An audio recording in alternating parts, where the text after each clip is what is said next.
Vandana, can you please pin me? Okay. So I can still hear the sounds. I'm sorry, I've got to mute everybody. And the people who are talking can then unmute themselves. Okay. So Ashima आप कर लीजिएगा. सो नमस्कार, देवदीति की ये मुहिम online transformation series में we've been doing a fascinating and fabulous work with the Valmiki Ramayana. Most of us have not read the Valmiki Ramayana, so we are going in a very structured manner. And this is the Swadhyay club that we've tried to inbuild. हम चाह रहे थे कि लोगों में वो प्रेम जगे कि to read the Shastra by themselves. And as I have shared before, ये इतिहास है हमारा, ये हिस्ट्री है. इतिहास ऐसा ही हुआ था. So this is not mythology. This is all that has happened. And so what we are learning here, what we are reading is a character, a deity, भगवान राम.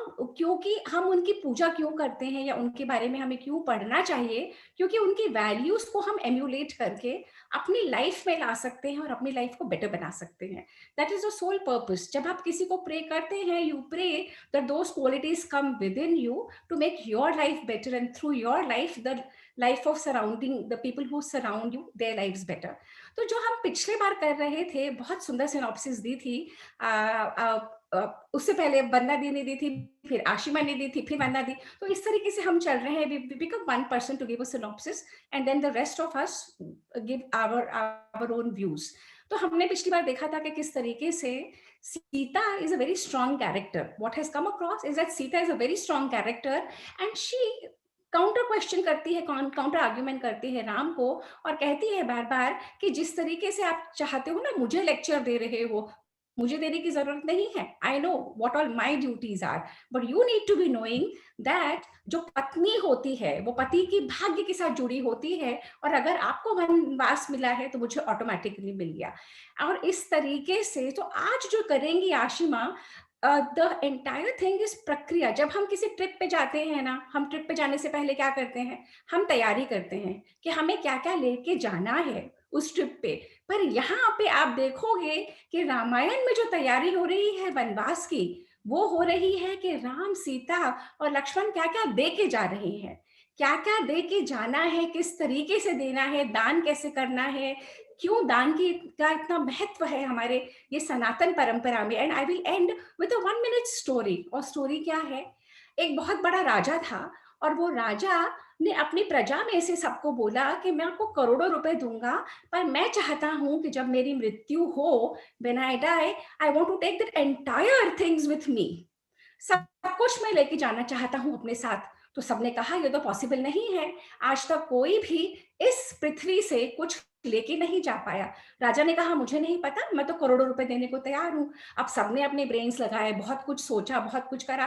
फाइनली एक इंसान आगे आया और उसने राजा को कहा मैं करा सकता हूँ, जो आप लेके जाना चाहते हो ना सब कुछ, मैं आपको करवा सकता हूँ. राजा ने कहा कैसे. तो वो राजा से उसने पूछा कि पहले आप ये बताइए कि आप यूएस से गए हैं. उन्होंने कहा हाँ. आप यूरोप गए हैं. वो बोले हाँ. मैं कहते मैं तो राजा हूँ, मैं तो सब जगह गया हूँ. तो जब आप यूएस से गए थे और यूरोप गए थे, तो आप क्या तैयारी करके गए थे. तो राजा ने कहा हमने पैकिंग करी और सारा सामान लिया और सब कुछ करा और फिर हम चले गए, वीजा लिया. तो राजा ने कहा, राजा से उस आदमी ने कहा और उसके अलावा, तो कहते हैं हमने करेंसी ली, पर हमारे जो इंडियन रुपए हैं ना वो वहां पे चलते नहीं थे, तो हमें डॉलर में कन्वर्ट कराना पड़ा. तो बोले अच्छा. तो बोले यूरोप जाने के लिए आपने क्या क्या किया. तो यूरोप जाने के लिए भी हमने वो सब किया, परंतु वहां पे हमें करेंसी को कन्वर्ट करना पड़ा पाउंड्स में. और राजा से उसने पूछा और बाकी देशों में. तो सब जगह उस आदमी ने राजा को बताया कि आपको अपनी करेंसी को कन्वर्ट करना पड़ा. सिमिलरली आप चाहते हो कि आपका ये सब वैभव सुख आपके साथ ऊपर जाए, तो आपको कन्वर्ट करना पड़ेगा. तो राजा का माथा ठनका. तो राजा ने कहा कैसे कन्वर्ट होगा. तो उस आदमी ने कहा यहाँ का सब कुछ आपको पुण्य के रूप में वहां पे प्राप्त होगा. अगर आप पुण्य करते जाएंगे, पुण्य के ऊपर काम करेंगे, वही आपके साथ ऊपर जाएगा. तो ये देवदीति की मुहिम है हमारी इस जर्नी को थोड़ा सा पुण्य बनाने की. तो आइए अब हम आशिमा को इनवाइट करते हैं. Over to you Ashima. Thank you Sapna ji. सभी को, सभी सेशन अटेंड करने वाली फ्रेंड्स को मेरा प्यार भरा नमस्कार. और आज मैं 29 सर्ग से स्टार्ट कर रही हूँ। और 29 और 30 के बाद फिर मेरे को इस दो सर्ग पढ़ने के बाद क्या फील हुआ और उसे हम आज की दुनिया से कैसे रिलेट कर सकते हैं, ये मैं आप सबको बताऊंगी। तो 29 सर्ग स्टार्ट होता है जब रामचंद्र जी ने सीता को कहा कि आप वन में नहीं जा सकती, क्योंकि वन में बहुत ही ज्यादा कष्ट मिलेंगे आपको। तो इस बात को सीता जी को अच्छा नहीं लगा। तो सीता जी देखिए इसमें कैसे कन्विंस करती है राम जी को। वो कहती हैं कि जैसे ही वो राम जी की बात सुनती है तो उनको बहुत दुख लगता है, उनकी आंखों में आंसू आ जाते हैं और वो बोलती हैं कि जो जो दोष, जो जो कष्ट आपने मुझे वन के बताए हैं, वो कष्ट मैं आपके प्यार से सहन कर लूंगी। वो मेरे लिए कष्ट की बजाय सुख बन जाएंगे। इसी प्रकार जितने भी जंगली जीव आपने बताए हैं कि वहां पर हमें कष्ट देंगे, वो या तो आपके प्रभाव से अपनी हिंसा छोड़ देंगे या फिर आपके प्रभाव से, आपके तेजस्वी प्रभाव से वो अपनी उस जगह को छोड़कर कहीं और चले जाएंगे। तो इसलिए उन्होंने कहा कि मैं तो पतिव्रता नारी हूँ और कोई भी पतिव्रता नारी एक दिन भी अपने पति के बिना जीवित नहीं रह सकती, इसलिए मैं तो विष खाकर आपके जाते ही मर जाऊंगी। और फिर वो कहती हैं कि देखिए आपका भाग्य है, यही कहते हैं हमारे हिंदू धर्म में, यही कहते हैं कि पति और पत्नी का भाग्य जब शादी हो जाती है तो एक एक दूसरे से जुड़ जाता है, एक दूसरे का भाग्य से ही सब कुछ आगे चलता है। तो वो यही कहती हैं कि देखिए मुझे अपने पिता के घर में एक भिक्षुकी ने ये कहा था मेरी माता को कि इस कन्या के भाग्य में वनवास है, तो मुझे तो मेरे भाग्य में वनवास है, तो मैं इस अपने भाग्य को कैसे इसको मोड़ सकती हूँ, मुझे तो वन जाना ही है। इसके लिए आप मुझे रोक ही नहीं सकते, क्योंकि मैं तो जब मेरी शादी हुई थी तभी मैंने आपको कहा था कि मुझे वन में जाना है। वो मैं इस जो जो मुझे मेरी भविष्यवाणी की गई थी, मैं इसी के प्रभाव से ही कह रही थी कि मेरे भविष्य में वनवास है। और अब आप क्योंकि वनवास में जा रहे हैं और मैं आपकी पत्नी हूँ, तो ये मेरा धर्म है कि मैं आपके साथ हर जगह सुख दुख में आपके साथ ही चलूं। फिर वो ये कहती हैं कि मैं जब वनवास जाऊंगी तो मैं वनवास जाकर आपकी सेवा करूंगी और आप ही मेरे देवता हैं, आप ही मेरे स्वामी हैं, इसलिए आपके साथ अगर मैं जाऊंगी तो मेरे सभी पाप भी दूर हो जाएंगे और मेरे परलोक भी सुधर जाएगा, क्योंकि आपका और मेरा साथ सिर्फ इस पृथ्वी पर ही नहीं है, परलोक पर भी मेरा आपके साथ साथ बना रहेगा। और इसके साथ कहनी है कि वो मैं सीता जी जो विनती करती रही, लेकिन इस प्रकार वो अलग अलग अपनी कन्विंसिंग पावर यूज करके राम जी को कन्विंस करती रही, लेकिन राम जी अभी भी टस से मस नहीं होते। तो सीता जी फिर क्या बोलती हैं उनको कन्विंस करने के लिए कि आप, मेरे पिता ने जब आपसे शादी की थी तो ये ऐसा नहीं था, वो जानते थे कि आप कितने पराक्रमी हैं और इस पराक्रम की वजह से ही जब आप मुझे वन ले जाएंगे तो मैं आपके साथ ठीक, आप मेरी रक्षा कर पाएंगे। और अगर आप मुझे वन नहीं ले गए तो मैं कैसे बताऊंगी किसी को कि मेरे पति पराक्रमी हैं, सब इस पे शक करेंगे कि पराक्रमी नहीं थे, इसलिए सीता जी की रक्षा नहीं कर सके, इसलिए वो मुझे नहीं अपने साथ ले गए। और उन्होंने यही कहा कि मैं आपके, जब आप मुझे ले जाएंगे तो मैं आपके पराक्रमी होने का प्रमाण दूंगी सबको, और मेरे मन में तो आपके सिवा कोई पुरुष हो ही नहीं सकता। इस और दूसरी बात यह है कि आप मुझे कह रहे हैं कि आप अयोध्या में रहो और राजा भरत की सभी जो भी वो आज्ञा दें उसका पालन करो, वो तो मैं नहीं कर सकती, क्योंकि भरत के कारण ही तो आपका राज्याभिषेक रुका है और मैं भरत की आज्ञा का पालन तो आपको ही करना होगा, मैं नहीं कर सकती, इसलिए आपका मेरे बिना प्रस्थान करना उचित है ही नहीं। मैं तो तपस्या में, वन में, स्वर्ग में, धरती पर कहीं भी आप जाओगे मैं तो आप ही के साथ रहूंगी।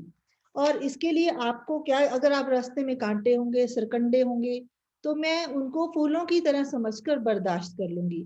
इसी प्रकार अगर आप मुझे कह रहे हैं कि मुझे बिछोना छोड़कर कुछ आसन पर सोना पड़ेगा, तो मैं वो भी आपके साथ खुशी खुशी, मुझे वो मुलायम नजर आएंगे। आपके बिना तो मेरे लिए जो महल भी है वो वन से भी ज्यादा बदतर है। इसी प्रकार उन्होंने कहा कि अगर आप मुझे फल फूल ला के दोगे तो वो मेरे महल के स्वादिष्ट भोजन से भी ज्यादा अच्छे होंगे, तो मैं एक, और महल भी मेरे लिए नरक बन जाएगा। मैं वनवास से नहीं डरूंगी, लेकिन मैं विष पी लूंगी, लेकिन शत्रु भरत को वो इस टाइम शत्रु कह रही हैं कि शत्रु के अधीन मैं नहीं रह सकती और ना ही मैं 14 साल तक आपके बिना जिंदा रहूंगी। इस तरह वो कहकर जोर जोर से रोने लगती हैं और उनके मुख पे अचेत हो जाती हैं एक बार। तो राम जी बोलते हैं, फिर जवाब देते हैं सीता की ये दशा देखकर, वो कहते हैं कि सीता कि तुम्हारा साथ मुझे भी स्वर्ग से अधिक प्रिय है, लेकिन मैं भी चाहता हूं कि तुम मेरे साथ चलो, लेकिन यहाँ पे मैं तुम्हारी मर्जी जाने बिना, वनवास तो मुझे मिला है, तो मैं तुम्हारी मर्जी जाने बिना तुम्हें वनवास जाने के लिए कैसे कह सकता हूँ। मुझे नहीं पता कि तुम उन कष्टों को सहन कर पाओगी या नहीं, इसलिए मैंने तुम्हें आग्रह नहीं किया, तुम्हें बताया कि ये कष्ट हैं। यदि ईश्वर ने ये हमें कहा है कि तुम्हारे भाग्य में भी वनवास लिखा है, तो इसके लिए तो फिर मैं भी कुछ नहीं कर सकता, तुम्हें मेरे साथ चलना ही है। तो मैं भी वन में अगर तुम्हें ले जाऊंगा तो सत्पुरुष की तरह ही मैं तुम्हारे साथ तो व्यवहार करूंगा, मैं तुम्हारी रक्षा भी करूंगा। तो ये तो और लेकिन फिर ये भी कहते हैं कि अगर तुम ये सोचो कि मैं वनवास ना जाऊं तो ये संभव नहीं है, क्योंकि मैं पिता के वचन को पूरा करने का ना करने का सोच भी नहीं सकता। मुझे लगता है कि जो पिता और गुरु की आज्ञा का उल्लंघन करते हैं उनके लिए तो जीवित रहना ही मुश्किल है। इनके समान तो पृथ्वी, पिता और गुरु के समान, माता के समान तो कोई पृथ्वी पर ना कोई देवता है और ना ही कोई गुरु है। इसलिए जो भी स्वर्ग, धन, धान्य, विद्या, पुत्र सुख, देवलोक, गोलोक, हर सब चीज जो है हमें ये माता पिता की आज्ञा की पूरा करने से ही प्राप्त होंगे। इसलिए मेरा जो धर्म है इस टाइम क्या है कि मैं पिता की आज्ञा का बिना कोई क्वेश्चन पूछे ही उनकी आज्ञा का पालन करूं। तो मेरा तो ये दृढ़ निश्चय है कि अब मैं निश्चय करता हूं कि तुम मेरे साथ चलो।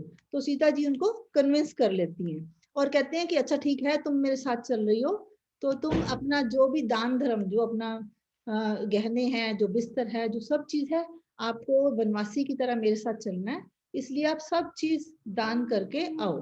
तो यहाँ पर मैं आपको, मैंने जो दो चीज फील की वो मैं शेयर करना चाहती हूँ। इसमें हमें लगा कि एक पति, आदर्श पति पत्नी की जो जोड़ी है वो हमें यहाँ पर पता चलती है कि राम जी सीता जी को कन्विंस किए बिना भी उनको वन नहीं ले जाना चाह रहे थे।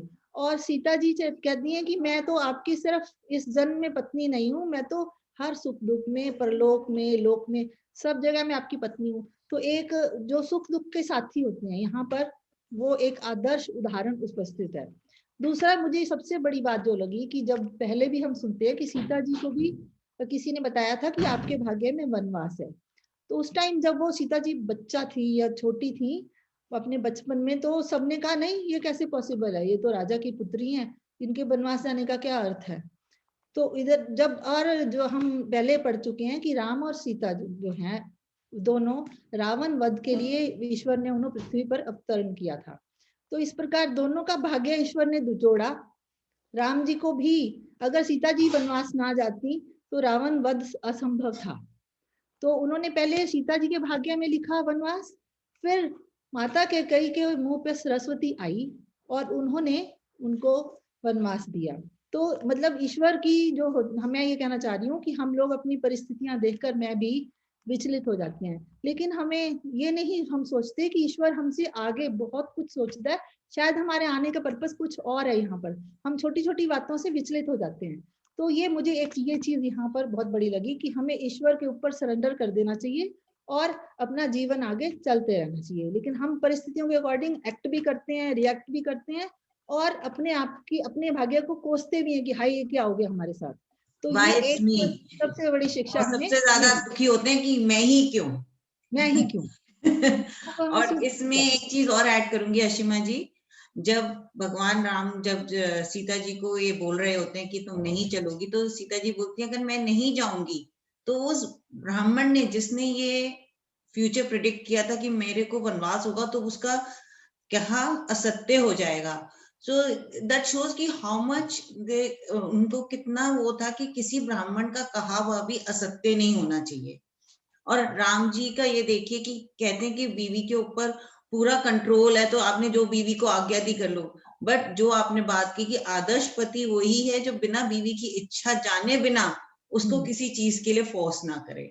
So the two major points in this both the chapters which really makes an impact on you कि भाई आप किसी भी सत्पुरुष की बात को असत्य नहीं होना देना चाहते और अपने स्पाउस के ऊपर अननेसेसरीली कंट्रोल नहीं करना चाहते। इसके बाद आते हैं 31st सर्ग।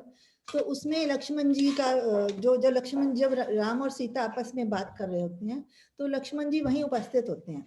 तो वो रोने लगते हैं उनकी बात सुनकर, सोचकर कि भाई मेरे भाई जो हैं 14 वर्ष तक वनवास जाएंगे और मैं 14 वर्ष तक उनसे नहीं मिल पाऊंगा। तो वो राम जी के उसी टाइम पैर पकड़ते हैं और कहते हैं कि नहीं भैया, मेरे को भी आपके साथ वन चलना है। तो जहाँ जहाँ आप जाएंगे मैं आपका अनुसरण करूंगा, मैं आप आगे आगे आपके चलता रहूंगा। जितने भी आप अच्छी जगह पर भ्रमण करेंगे वहां मैं पहले आगे आपके चलूंगा, आपके कांटे जो हैं आपके रास्ते के उनको दूर करूंगा, फिर आप आगे चलेंगे।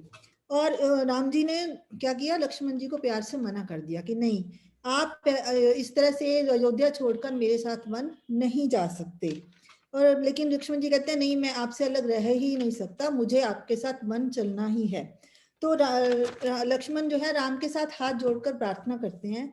तो राम जी कहते हैं नहीं, कि तुम तो मेरे प्राणों से भी ज्यादा प्रिय भाई हो और तुम हमेशा सत्य का पालन करते हो, तुम्हारा भ्रातृ प्रेम तो सब जगह प्रसिद्ध है, लेकिन महाराज दशरथ जो हैं अब कैकेयी के इन्फ्लुएंस में हैं, या तो वो उनके इन्फ्लुएंस में रहेंगे तो दूसरी दोनों माताओं का ध्यान नहीं रखेंगे, या फिर वो अपने ही गम में डूबे रहेंगे तो भी हमारी दोनों माताओं का ध्यान नहीं रख पाएंगे।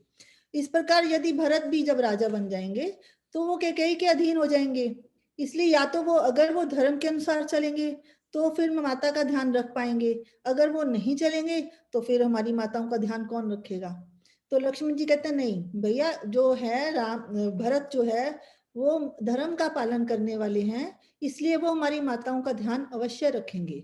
और अगर वो ऐसा नहीं करते, घमंड से चूर हो जाते हैं, तो फिर मैं, जय और त्रिलोकी भी उनका साथ देगी, तब भी मैं उनका वध कर दूंगा, मैं हमारी माताओं का अपमान नहीं होने दूंगा। फिर उनको समझ आता है कि नहीं, मेरी जो कौशल्या माता है उनको पहले ही 1000 गांव दिए जा चुके हैं। वो क्यों दिए गए थे, वो चाहते माता को जो उनके ऊपर आश्रित थे उनको वो देना चाह रहे थे, उनके ऊपर आश्रित थे तो उनको वो रोजी रोटी, उनका जो भी चाहिए था वो उसके लिए उनको माता कौशल्या को दिए गए थे। तो उसको याद करते हुए लक्ष्मण कहते हैं कि देखिए, वो माता के पास हैं, वो ना सिर्फ अपना भरण पोषण कर सकती हैं बल्कि मेरी माता का भी भरण पोषण कर सकती हैं। मैं धनुष लेके आगे आगे चलूंगा, जब आप वन में जाएंगे, जब आप वन पे घूमेंगे मैं आपके लिए फल फूल लाऊंगा, आपकी पर्णकुटी के बाहर बैठकर मैं आपका ध्यान रखूंगा, और इस तरह आप सीता के साथ भ्रमण करिए और मैं पूरा आपका ध्यान रखता हुआ चलूंगा। तो इस प्रकार कहते हैं कि जो लक्ष्मण जी थे वो 14 साल तक वन में जागते रहे थे, और उन्होंने जो निद्रा देवी है उनसे ये प्रार्थना की थी कि 14 साल तक मुझे नींद नहीं आए, और उनके बदले में उनकी पत्नी उर्मिला उतने साल, काफी साल तक सोती रही। ये एक सुनने में आया, वो सोती रही थी, और वो कितनी पतिव्रता थी, जिसके कारण कि लक्ष्मण जी को बाद में जब बाण लगा था तो वो उससे उनका बचाव हुआ था, जब हनुमान जी संजीवनी बूटी लेकर आए थे। तो यहाँ पर वो 14 साल तक उनके साथ रहते हैं, और इस यहाँ पर यही है कि राम जी अब मान जाते हैं कि ठीक है लक्ष्मण, तुम भी मेरे साथ चलो। अब वो उनको कहते हैं कि तुम जाओ, जो जनक जी ने हमें धनुष दिए थे, तलवार दी थी, आयुध दिए थे, या फिर हमें जो तरकश दिए थे वो सब लेकर आओ। तो इस तरह का लक्ष्मण जी भी खुशी खुशी जाते हैं और उनका पूरा सामान लेकर वापस आ जाते हैं। और उसके साथ ये भी कहते हैं राम जी कि ठीक है, अब तुम ये करो, वशिष्ठ जी के पुत्र को लेकर आओ, मैं अपना सारा कुछ दान जो है उनको करना चाहता हूँ। तो यहाँ पे 32 मैं इसमें ऐड करना चाहूंगी एक बात।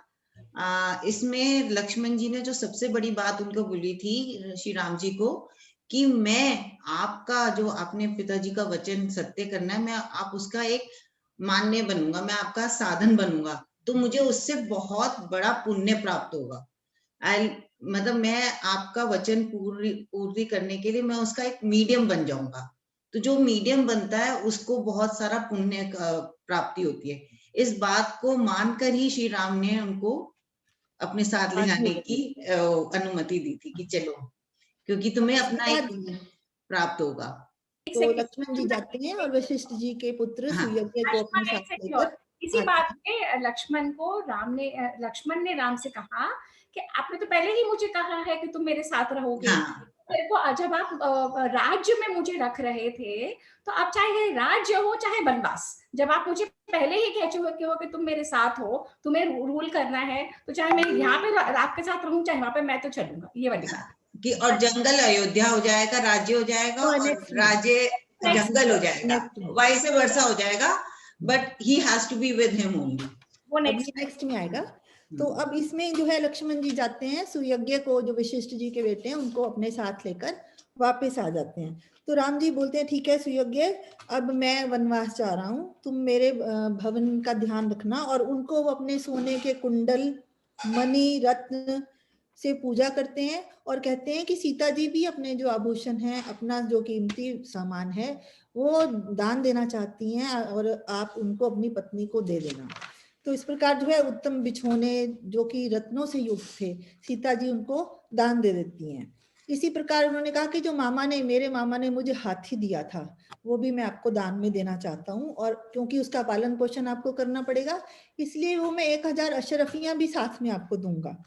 फिर लक्ष्मण ने कहा कि लक्ष्मण से उन्होंने कहा कि अगस्त मुनि और विश्वामित्र की भी रत्नों के द्वारा पूजा करो और उन्हें 1000 गायों का दान दे दो, ताकि वो 14 साल तक अपना भरण पोषण करते रहें।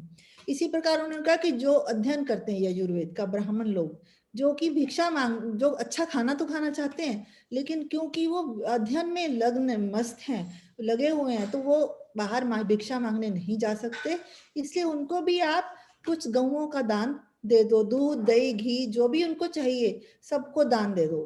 फिर उन्होंने ये कहा कि आप जो हमारी माताएं जिस पर आश्रित हैं, जो हमारी माताओं की 14 साल तक हेल्प करेगा, उनका ध्यान रखेगा, उनको भी आप बुलाओ और उनको भी जो उनको सामान चाहिए, दूध, दही, घी, आभूषण, धन, जो जो उनको चाहिए, स्वादिष्ट भोजन, ऊंट, सब कुछ उनको दान कर दो, चावल दे दो, बैल दे दो, तो वो भी उन्होंने उनको दान दे दिए। इसी प्रकार उन्होंने कहा कि माताएं जिस प्रकार अधिक से अधिक खुश रह सके हमारे बिना, वो काम आप सभी कर दो। तो इन्होंने सभी आश्रितों को धन दिया। तो उसमें से एक जो थे, एक त्रिजट नामक गर्ग गोत्रीय ब्राह्मण थे। वो ब्राह्मण काफी बूढ़े थे, वो जंगल में उनका अधिक से अधिक समय व्यतीत होता था। अब वो अधिक कार्य करने में सक्षम नहीं थे, लेकिन उनकी पत्नी और उनकी आयु के बीच में काफी डिफरेंस था और उनके बहुत सारे बच्चे भी थे। तो अब वो कहती हैं कि श्री राम आज बहुत सारा दान दे रहे हैं, इसलिए आप श्री राम जी के पास जाइए और अपने लिए भिक्षा मांगिए। तो वो जाते हैं, उनको कहते हैं कि देखिए मैं बूढ़ा हो चुका हूँ और मैं वन में ही रहता हूँ और मेरे बच्चे अभी इतने बड़े नहीं हैं कि मैं उन पर आश्रित हो जाऊं, इसलिए आप मुझे कुछ दान दे दीजिए। तो श्री राम जी मजाक करते हैं, ठीक है अपना डंडा घुमाओ, जहां तक डंडा जाएगा वहां तक मैं आपको दान दूंगा। तो उनको समझ नहीं आती, वो अपनी कमर में कपड़ा बांधते हैं और डंडा बांध के घुमाते हैं। डंडा इतनी दूर जाकर गिरता है कि उनका जो बैल है, बैल के ऊपर ही गिर जाता है। तो फिर भी वो कहते हैं नहीं, मैं आपसे मजाक कर रहा था, तो आप जितनी गाय, मेरे पास 1000 गाय बची हुई हैं, आप वो ले लो और अपना भरण पोषण करो। तो इस प्रकार जो है वो बहुत खुश होते हैं और अपना पूरा का पूरा जो दान है, जो भी राम सीता लक्ष्मण के पास जो दान देने योग्य अपनी वस्तुएं होते हैं वो भी देते हैं, और जो ब्राह्मणों को जो 14 साल तक जिनसे भरण पोषण हो जाए वो सब चीजें भी देते हैं। मतलब ये कि वनवास जाते हुए उन्हें पूरी तरह अपना जो ध्यान था मोह माया से हटाकर फिर वो वनवास में जटा धारण करके वो लोग तीनों जाते हैं। तो अब इसके बाद वो तीनों जो लोग हैं वो सोचते हैं कि चलिए अब हमारा ये बेसिक कार्य पूरा हो गया, अब हम महाराज के पास चलते हैं। एक पॉइंट यहाँ पे लाना चाह रही हूँ कि ये जो राम दान देते हैं ना, ये स्टेट ट्रेजरी से नहीं देते, जो उनके स्वयं का जो खजाना है, तो जो स्वयं का उनका है, जो स्टेट ट्रेजरी से कोई लेना देना नहीं है, उसको वो पूरे में दान देते हैं।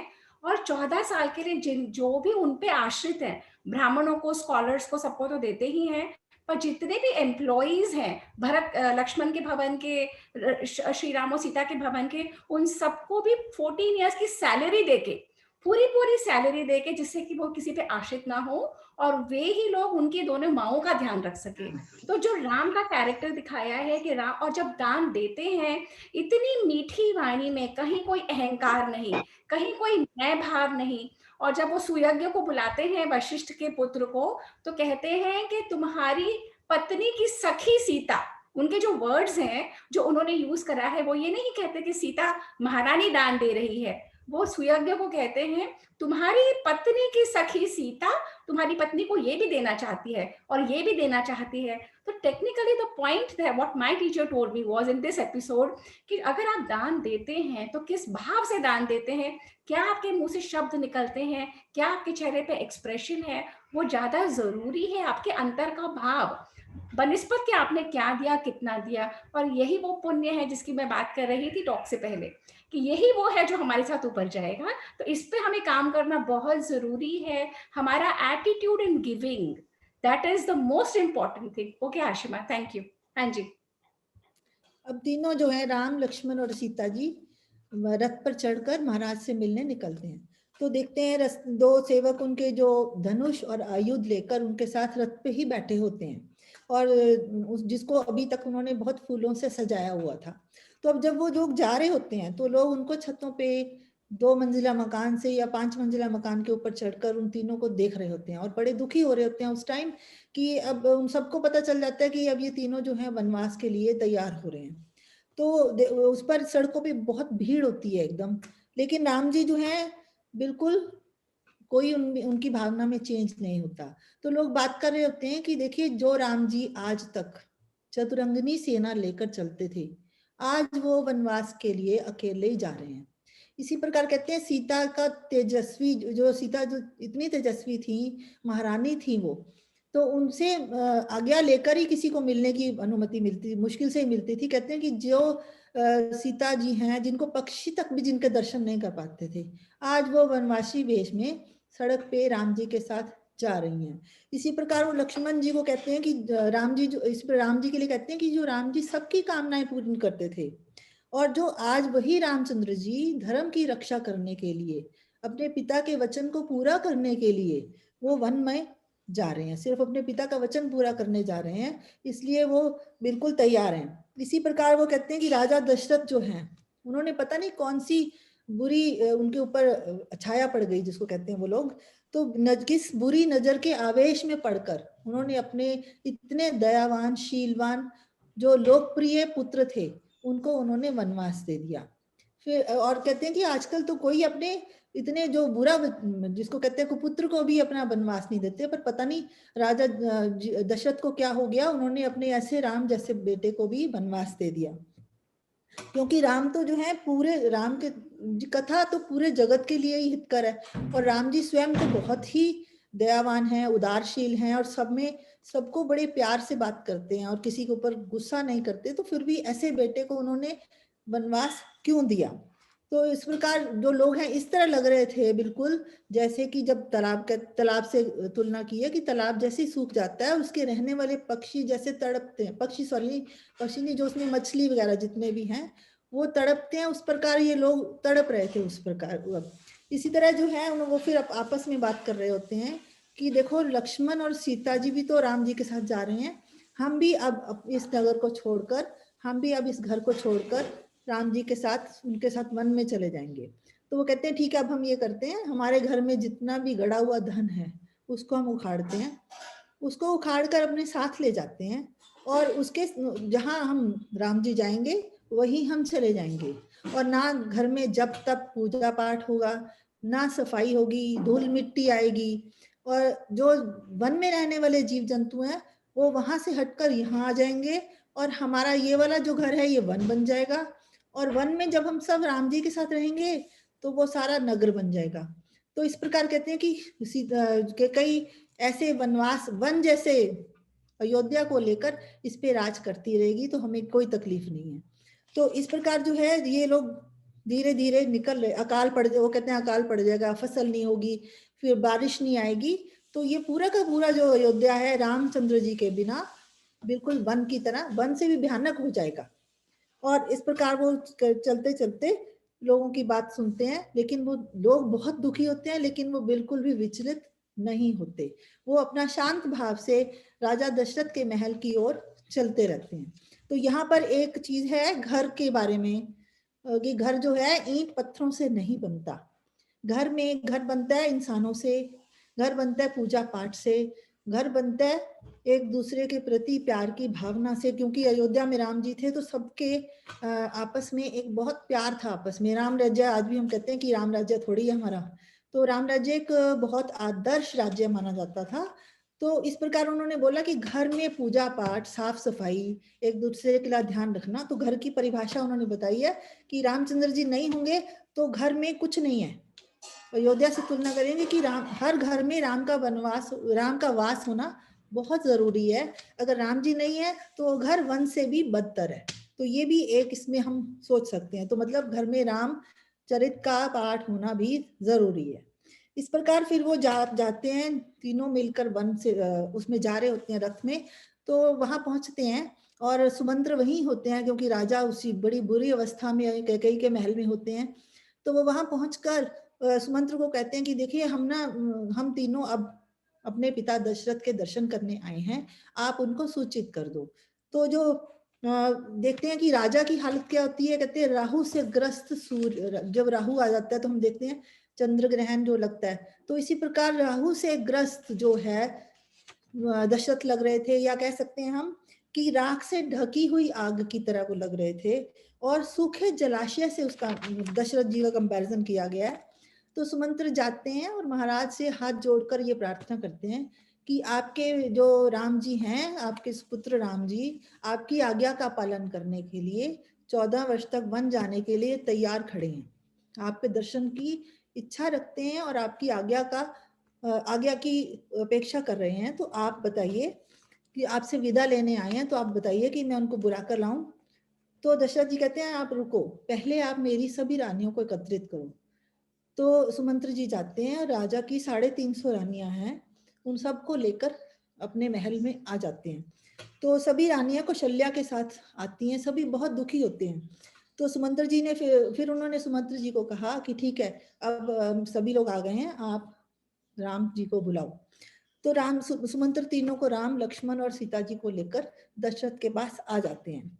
तो महाराज जो है अपने पुत्र को देखते ही अपने आसन से खड़े हो जाते हैं और फिर इतनी जोर से भागते हैं कि फिर अचेत होकर पृथ्वी पर गिर जाते हैं। तो राम और लक्ष्मण भी बहुत दुखी होते हैं उनकी ये अवस्था देखकर, और उनको पकड़कर फिर से वहीं पर बिठाते हैं।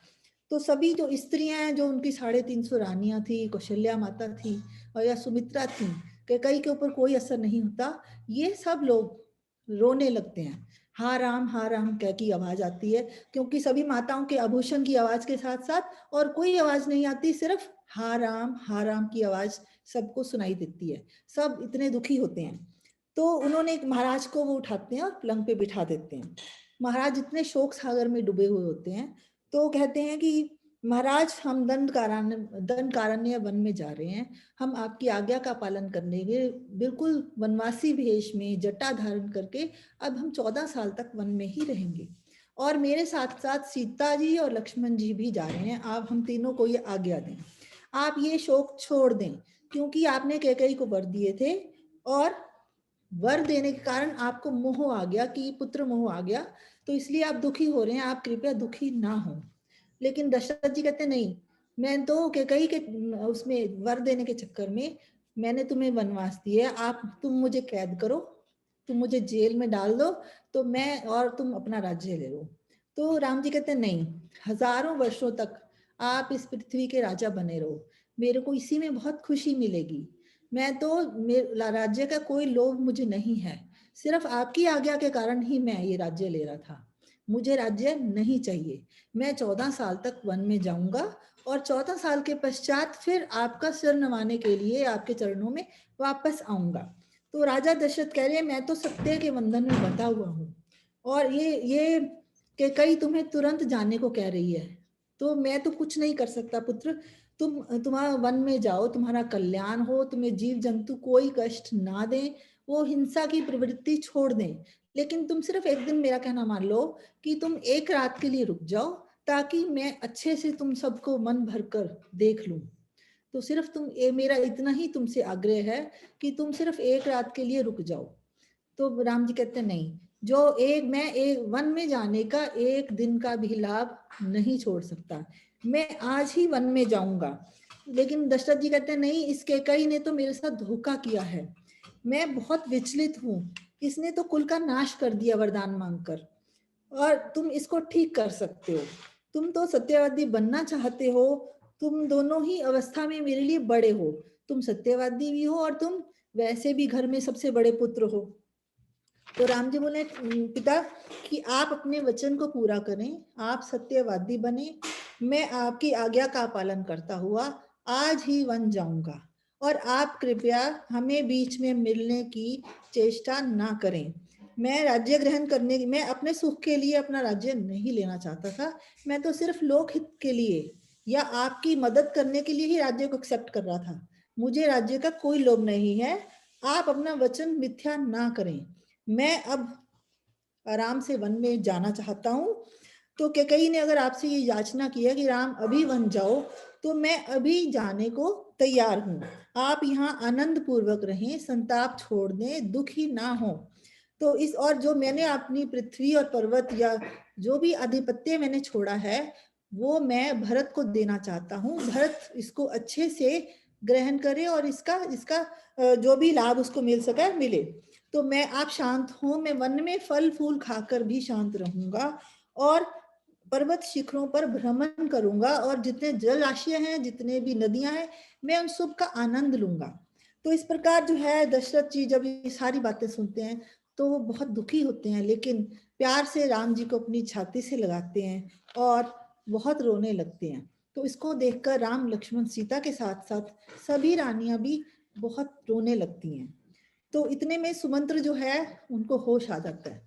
सुमंत्र क्योंकि राम जी को बहुत प्यार करते थे, और दशरथ जी के भी बहुत ही एक फेवरेट, जिसको सचिव जिसको कहते हैं, वो थे बहुत डेडिकेटेड सचिव। तो जब वो सब देख रहे होते हैं तो वो बेहोश होते हैं, जैसे ही उठते हैं तो उनकी आंखें क्रोध से लाल हो जाती हैं। क्योंकि जब हमारे किसी भी प्यारे, हमारे बच्चों को कोई कुछ कहता है तो हम उनको बहुत बुरी नजर से देखते हैं कि इसने कैसे कह दिया। तो इस प्रकार सुमंत्र जी भी यही करते हैं कि राम जी और दशरथ की के साथ सीत के कई क्या कर रही है, तो उनको इतना गुस्सा आता है, उनको सांप की तरह उनका सांस फूलता है, और इस अवस्था को देखकर बहुत कठोर शब्द वो कैकेयी को कहते हैं कि शायद कैकेयी का मन बदल जाए। तो वो उनको कहते हैं कि कैकेयी, तुमने तो अपने इतने बढ़िया, जो संपूर्ण जगत के स्वामी पृथ्वी स्वामी हैं, और जितने भी वो सत्यवादी राजा हैं, मर्यादा पुरुषोत्तम हैं, तो उनको तुमने एक इतना बड़ा कष्ट दिया है। तुमने अपने पति को ही त्याग दिया, और ऐसा कोई कुकर्म नहीं है जो तुमने नहीं किया। तुम तो कुल नाशिनी, कुल घातिनी हो। तुमने तो अपने पर्वत के समान जो अडिग पति हैं, इंद्र के समान अजय हैं, जो जिनको कोई जीत ही नहीं सकता पृथ्वी पर, और उनको भी अपने कर्मों से दुखी कर दिया। तुम तो अपने पति का अपमान ही करे जा रही हो। इस कुल में तो राजा का जो बड़ा पुत्र होता है वही राजा बनता है। तो राजा ने गलत क्या किया? राजा ने तो एकदम सही किया, अपने पुत्र को, बड़े पुत्र को राजा का राजा राज्य अभिषेक किया, उनका राजा देने का प्रयत्न किया। लेकिन तुम तो राज परंपरा को भी मिटा देना चाहती हो। तुम तो अपने छोटे बेटे को राज्य देना चाह रही हो। इस पे भी कुछ नहीं, तुम तो राम को ही अपने अयोध्या से निकाल देना चाहती हो। तो तुम्हारा पुत्र राजा हो, लेकिन श्री राम के साथ ऐसा क्यों करे? हम भी अब श्री राम जी के साथ चले जाएंगे, हम अब यहाँ अयोध्या में नहीं रहेंगे। तुम अपने पुत्र भरत के साथ ही यहाँ इस अयोध्या में रहना। और इस तरह जो है, अगर तुम कोई मर्यादाहीन काम कर रही हो तो सभी ब्राह्मण, सभी जितने भी बंधु बांधव हैं, सब राम जी के साथ चले जाएंगे और इस राज्य का त्याग कर देंगे। तो तुम इस राज्य को पाकर क्या करोगी? ना तो वहां कोई बंधु बांधव होगा तुम्हारा, ना तुम्हारे पुत्र होंगे, ना ब्राह्मण होंगे, ना पुरोहित होंगे, ना ऋषि होंगे। तुम ऐसे राज्य को पाकर क्या करोगी? तुम इतनी अत्याचारनी हो कि इस तुम्हारे अत्याचार को देखकर पृथ्वी फट क्यों नहीं गई? तुमने राम को निकालने की सोची कैसे? तुम जैसे तैयार खड़ी हो, तो तुम्हारा पत्थर का हृदय है जो, वो उसका सर्वनाश क्यों नहीं हो जाता?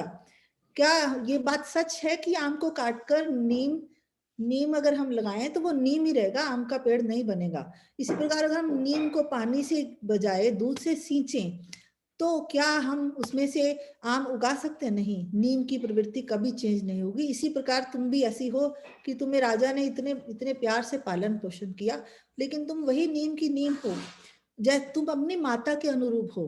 जैसे तुम्हारी माता है वैसे ही तुम भी बिहेव कर रही हो। क्योंकि जो उनके पिता थे उनको एक साधु ने ये वरदान दिया था कि वो पक्षियों की भाषा को समझ सकेंगे।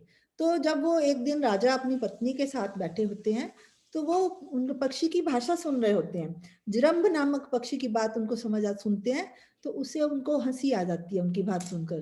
तो रानी को लगता नहीं ये तो मेरा मजाक उड़ा रहे हैं। तो वो पूछती है कि आप हंस किस लिए रहे हो। तो वो कहते हैं कि मैं तुम्हें बता नहीं सकता कि मैं किस लिए हंस रहा हूँ। वो बोलती है नहीं आप तो मेरा मजाक उड़ा रहे हो। तो बोलते हैं नहीं मैं मजाक नहीं उड़ा सकता, लेकिन मैं तुम्हें बता भी नहीं सकता कि मैं क्यों हंस रहा हूँ, क्योंकि जैसे ही मैं तुम्हें बताऊंगा मेरी मृत्यु हो जाएगी। तो वो कहती है ठीक है मुझे कोई फर्क नहीं पड़ता, तुम्हारी मृत्यु होती है तो हो, लेकिन मेरा अपमान हुआ है, मुझे आप पक्का बताएंगे कि आप किस लिए हंसे। तो वो कहते हैं कि उस टाइम वो साधु के पास जाते हैं और साधु से पूछते हैं कि आप क्या मैं रानी को सभी बात बताते हैं, क्या मैं रानी को ये बात बताऊं। तो वो कहते हैं नहीं तुम बिल्कुल नहीं बताओगे, तो तुम ऐसी रानी को तो घर से ही निकाल दो। तो वो क्या करते हैं आते हैं और अपनी रानी को घर से निकाल देते हैं। तो इस प्रकार जो सुमंत्र जी कहते हैं कैकेयी को कि देखो तुम जो है बिल्कुल अपनी माता के समान हो, जैसे तुम्हारी माता ने अपने पिता को मारने की कोशिश की तुम्हारे पिता को, उसी प्रकार तुम भी अपने पति की सर्वनाश का काम कर रही हो।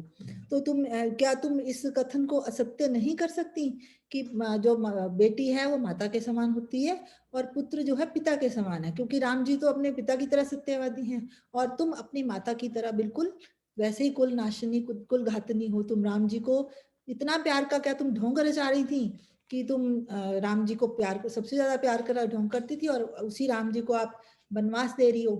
तो ऐसा कहते हुए कहते हैं, फिर उनको समझाते हैं कैकेयी को कि देखो तुम ऐसी ना बनो, तुम्हारे ऊपर एक बहुत बड़ा कलंक लग जाएगा, तुम अभी भी अपना वरदान वापस लो, अपने महाराज से राज्याभिषेक राम जी का करवाओ और इस प्रकार अपनी पति की इच्छा का मान रखो। तुम इंद्र के समान तेजस्वी पति को अनुचित कर्म करने को किस लिए कह रही हो, इसमें तुम्हारे यश में वृद्धि नहीं होगी और वो पिता को छोड़कर वन में जाएंगे तो तुम्हारे ऊपर एक कलंक लग जाएगा, और अगर वो नहीं जाएंगे तो तुम्हारी बहुत इज्जत होगी। और जो है राजा दशरथ अपने पिता को अपने बेटे को राज्य देकर फिर वो खुद वानप्रस्थ आश्रम में अपने पूर्वजों की तरह चले जाएंगे। तो इस प्रकार जो सुमंत्र है वो बहुत समझाते हैं कैकेयी को कि आप अभी भी राजा को बचा लो, राम जी का राज्याभिषेक करो और वनवास का वचन वापस लो। लेकिन कैकेयी के उस टाइम सरस्वती बैठी होती है, भगवान जी करा रहे होते हैं कि अगर राम जी वनवास नहीं जाएंगे तो रावण का वध नहीं होगा। तो इस प्रकार कैकेयी के ऊपर कोई फर्क नहीं पड़ता। लेकिन कहते हैं कि जब राम जी चले जाते हैं वनवास, फिर जब राजा दशरथ की मृत्यु हो जाती है तो उनको एहसास होता है, फिर वो राम जी से क्षमा मांगती हैं और जब रामचंद्र जी वापस आते हैं तो जब दशरथ उनको त्याग चुके होते हैं, जब कहते हैं कि तू मेरी आज से पत्नी नहीं है, तो उनको फिर कहते हैं स्वर्ग से बुलाकर उनको माफी दिलाते हैं, कैकेयी को माफ करते हैं राजा दशरथ, और फिर उनको अपनी गलती का पूरा एहसास होता है और मंथरा को भी वो वापस आकर माफ कर देते हैं। तो यहाँ पर राम के क्षमाशील कैरेक्टर का पता चलता है। तो ये आज था 35 सर्ग तक हमारा ये। थैंक यू अशीमा, बहुत अच्छी तरह तुमने समझाया, बहुत अच्छी तरह लग रहा है, बहुत अच्छी तरह पढ़ाई करी है। I'm so happy. Vandana, I want to bring one point before हाँ, I please. हाँ, तो पॉइंट ये है आशिमा, एक तो पहले बहुत सुंदर आपने पूरा विवरण ऐसे दिया कि हमारे आंखों के आगे पिक्चर चल रही थी, बहुत सुंदर ढंग से कराया, थैंक यू। पूरा अध्ययन किया था तुमने, बहुत अच्छा, बहुत सुंदर। तो जो पॉइंट मैं लाना चाह रही थी वो कि जब दशरथ कैकेयी के शिकंजे में फंस जाते हैं तब वो अकेले होते हैं, कोप भवन में होते हैं, जो कुछ चल रहा है षड्यंत्र वो कोप भवन में ही चल रहा है, बाहर प्रजा को कुछ पता नहीं है, प्रजा को सिर्फ ये पता है कि राम को वनवास दिया जा रहा है ना, क्या है, क्यों है, क्या कारण है, कुछ नहीं पता। तो दशरथ क्या करते हैं उस स्थिति में भी, क्योंकि राजा वो इस पूरी पृथ्वी के राजा है, the biggest raja on the earth, Ramayan ये बताती है। तो उस समय भी जब वो अपनी सुध-बुध खो देते हैं, परंतु उन्हें समझ में आ जाता है कि ये जो अकेले कोप भवन में षड्यंत्र चल रहा है, सारी प्रजा को नहीं पता पड़ पाएगा कारण, तभी वो कहते हैं कि सब मेरी रानियों को बुला लो। जब सारी रानियां आती हैं, उनके साथ सारे उनके मंत्रीगण आते हैं और उनके सामने फिर ये सारा विवरण खुलता है कि कैकेयी ने कहा था। कैकेयी जब वो कहते हैं कि राम, मैं नहीं तुम्हें भेजना चाहता हूँ, पर मैं बंध गया हूँ तुम्हारी ये कैकेयी माँ के वचनों से, क्योंकि वो चाहते थे कि हिस्ट्री में ये बात आए कि राजा ने स्वयं ये निर्णय नहीं लिया, परंतु उनसे करवाया गया। और अगर अकेले में ही वो राम को और लक्ष्मण को मिल लेते तो बात खुलती नहीं। तो इसीलिए उन्होंने सबको बुलवाया और सबके सामने ये पूरा जो ये रचा, और फिर जैसे जैसे जैसे हुआ ना, ये वाला पॉइंट लाना चाहती थी। हाँ जी, अब आप किसी को कोई क्वेश्चन है, कोई कुछ पूछना चाहता है, कोई कुछ कहना चाहता है, कोई ऐड करना चाहता है तो बताइए। आशिमा ने बहुत खूबसूरती से सारा बताया है, पर anybody wants to add, say have a comment to make? पावल, कुछ कहना चाहती हो? नहीं नहीं, मैं तो ये कहना चाहती हूँ, जब राम वापस लौटे थे तो उन्होंने ये कहा कि मैं मंथरा से मिलना चाहता हूँ और मैं उनसे उनके चरण छूना चाहता हूँ कि उनकी वजह से हम रावण का वध कर सके या असुरों के ऊपर हम विजय पा सके। और वो महल में छुपती फिरी उसके कि मैं उनका अपनी शक्ल मुंह नहीं दिखा सकती हूँ जिस तरह से मैंने किया है। और एक मेरे को थोड़ा सा ये लक्ष्मण को किस तरह से कन्विंस राम हुए कि Lakshman also accompanied Ram too. सबसे बड़ी बात थी कि जब लक्ष्मण जी ने बोला कि आपने तो मुझे वचन दिया तुम मेरे साथ साथ रहोगे, जहां मर्जी मैं रहूं, ये पहले से वचनबद्ध थे राम जी। और सेकेंडली जब वो बोले कि जो आपका पुण्य का मार्ग है, अगर मैं उसका रास्ता बनता हूँ तो उससे बड़ा पुण्य करने वाले को नहीं होता, जो कराता है पुण्य का काम। जैसे हम वैष्णो देवी की यात्रा पे जाएं या आप किसी भी अपनी यात्रा पे जाते हैं, तो वो आपका जना आपको यात्रा कराने में सफल रहता है, आपकी इस यात्रा की जो सफलता है। अच्छा, लेकिन अच्छा ये जैसे लक्ष्मण ही बोले कि मुझे आपके साथ चलना है, लेकिन शत्रुघ्न नहीं बोले। अच्छा, मैं बताती हूँ। हाँ हाँ, मैं एक्सप्लेन करती हूँ। हाँ हाँ, तो हुआ ये था कि जब ये राम ही विभाजित होके 4 बने, है ना, राम ही विभाजित हो गए, परंतु उन चारों में से भी राम और लक्ष्मण की जोड़ी ज्यादा करीब थी और भरत और शत्रुघ्न की जोड़ी ज्यादा करीब थी। तो वो जब हुए ही थे, एक दूसरे के पूरक बन के हुए थे। और लक्ष्मण उनको बार बार, लक्ष्मण का पूरा एक चैप्टर है, पूरा सर्ग है, लक्ष्मण बार बार उनको बताते हैं, देखिए जो जितने भी आयुध हमें मिले हैं, जितने भी सारे हमारे पास शस्त्र और अस्त्र हैं, वो मैं आपको हेल्प करूंगा, आप मुझे लेके चलो, मैं सब कैरी करूंगा आपके साथ। और जब सबसे उससे पहले जब विश्वामित्र उनको लेके जाते हैं, जब वे बालक होते हैं, तभी भी राम और लक्ष्मण ही जाते हैं, भरत शत्रुघ्न नहीं जाते उस समय। राम और लक्ष्मण को जाते हैं जब ताटका का वध करते हैं। तो राम और लक्ष्मण, बिकॉज राम इज विष्णु भगवान एंड लक्ष्मण इज शेषनाग, शेष का जो स्वरूप है, तो ये दोनों एक दूसरे के पूरक है, जैसे नर और नारायण, जैसे कृष्ण और अर्जुन। सिमिलरली राम और लक्ष्मण है और भरत और शत्रुघ्न।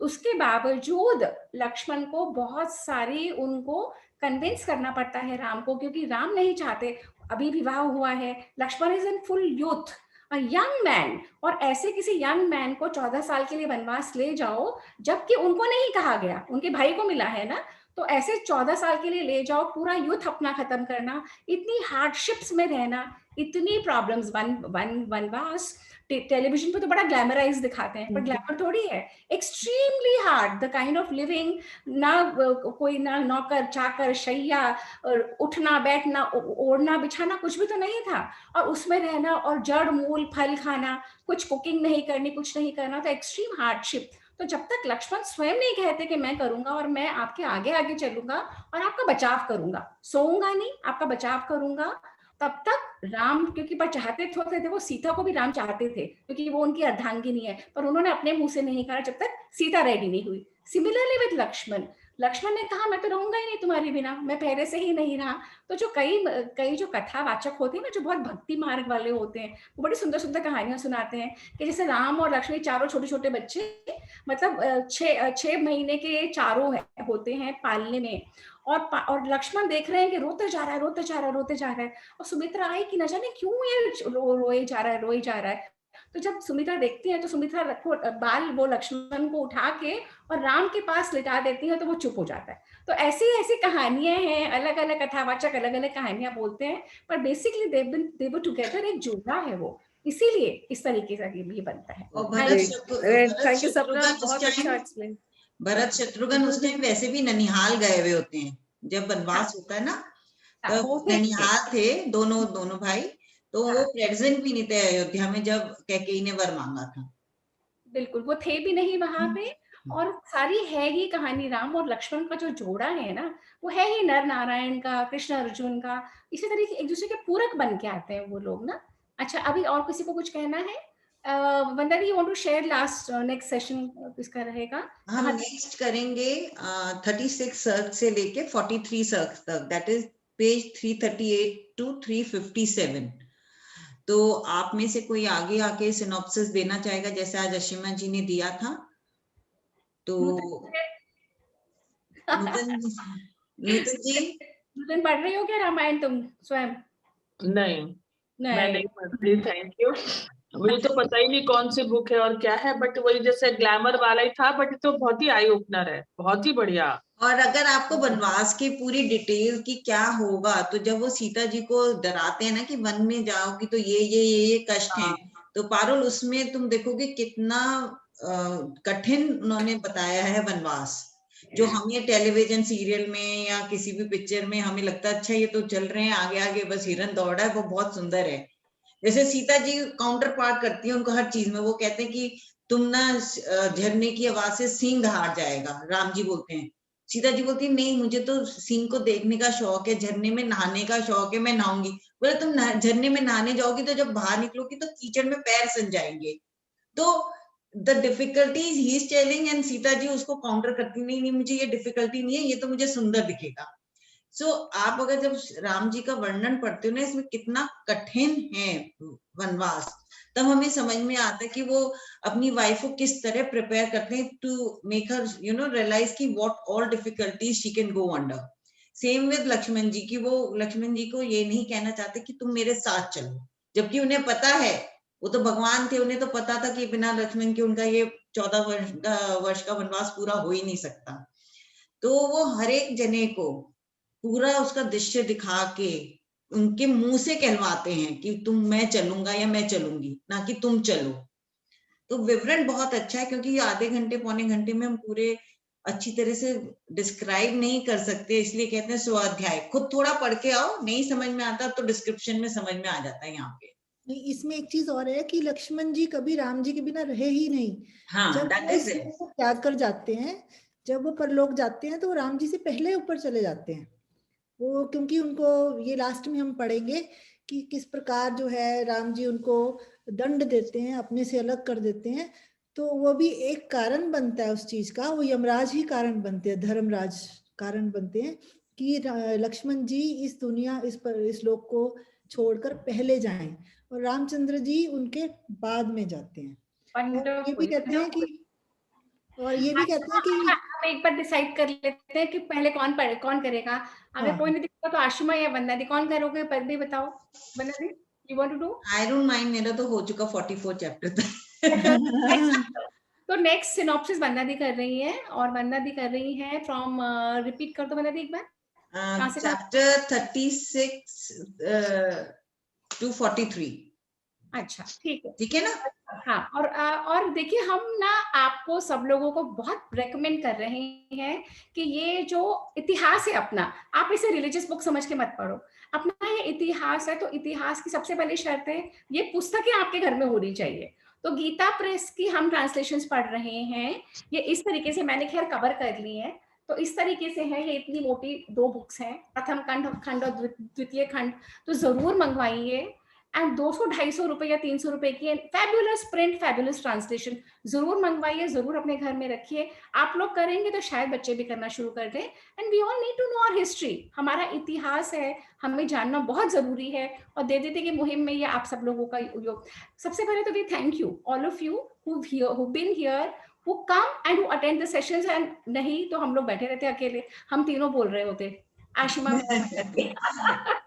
क्योंकि आशिमा फिर डाउट्स भी किसके क्लियर करते? आज पारुल ने इतना अच्छा सवाल पूछा। मैं तो बहुत एंजॉय कर रही हूँ क्योंकि इतना आप लोगों का इतना अध्ययन है, तो मुझे लगता है must take benefit of it, out of it. That's really nice, Parul. या थैंक यू सो मच। लेकिन मैं फिर भी बोलूंगी पारुल, नहीं भी समझ में आए कि मैं पढ़ती हूँ, पुस्तक तुम्हारे को मैंने भेजी थी, नहीं मेरे पास है, मैं पढ़ती हूँ, लेकिन आप एक बार पढ़ के आप उसको वो नहीं कर सकते। देने को नहीं कह रही, जैसे मैं पढ़ती हूँ, 6-7 चैप्टर कर रहे हैं, उनको पढ़ लो तो एग्जैक्टली यू नो कि हम जो बोल रहे हैं वो क्या बोल रहे हैं और तुमको क्या समझ में नहीं उसमें तो इतना कॉम्प्रिहेंसिव डिस्क्रिप्शन है। हमने यज्ञ का मैंने पढ़ा, अश्वमेध यज्ञ था या जो कुछ, बहुत डिटेल में उसका एक एक चीज का उन्होंने डिस्क्राइब कर रखा है। अच्छा, इसी पॉइंट पे वंदना दी एक बार महाभारत का ही बता देते हैं, जो थर्सडे को कर रहे हैं ना अपन, वो भी बता देते हैं, मेरा माइंड करना शुरू करिए। तो थर्सडेज को जो हम कर रहे हैं ना, टेक्निकली देखिए हमारे 200 सेशन पूरे होने वाले हैं। हमने ऑनलाइन ट्रांसफॉर्मेशन सीरीज शुरू करी थी 23 मार्च 2020 को।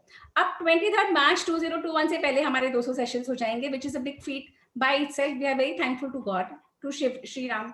हम महाभारत शुरू करना चाह रहे हैं। जैसे वाल्मीकि रामायण तो हमने स्वाध्याय के रूप में ले लिया, महाभारत की स्टोरीज हैं, फैसिनेटिंग स्टोरीज, और हम लोगों को पता ही नहीं है, हम लोगों को किसी को पता नहीं था। आई डिडंट नो कि धृतराष्ट्र एक ऐसा कैरेक्टर है जो हमें लगता है कि सिर्फ पुत्र शोक में, पुत्र मोह में रह गए, परंतु when I read the first chapter of Mahabharat I was astounded to read Dhritarashtra, extremely intelligent man, और पग पग पे वो संजय को कहते हैं संजय। मैं तो उसी दिन समझ गया था। सबसे पहली बात तो हमें पता है महाभारत कब लिखी गई। महाभारत लिखी वेद व्यास ने जब तीनों उनके पुत्र, तीनों कौन, धृतराष्ट्र, पांडु और विदुर, तीनों पैदा हुए, तीनों की पूरी जन्म की यात्रा हुई और तीनों मर गए।